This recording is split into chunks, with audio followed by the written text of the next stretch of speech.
Praise be to Jesus. Cardinal Burke discusses possibility of excommunication by Pope Francis. These are a few excerpts from the article. Cardinal Burke told LifeSite News, "I have envisioned such consequences of resisting the Pope, including excommunication. Yes, the consequences could be very severe," he said. One has only to remember how Saint Anastasius, for example, was exiled for defending the truth of the two natures in the one divine person of our Lord. Saint Anastasius was banished 5 times over his 45-year bishopric for maintaining the truth of the Incarnation, fighting the Arian heresy.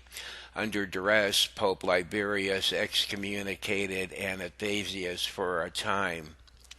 Suffering with Christian patience means that one remains faithful to Christ and his holy Catholic Church, even if one suffers at the hands of certain leaders in the Church, explained Cardinal Burke. That is what the great saints like Saint Anastasius and Saint John Chrysostom, for example, teach us. Saint John Chrysostom, who was known for criticizing the abuse of authority of both religious and political leaders, was exiled for years. He died en route to a further banishment. Even in exile, his writings were very influential.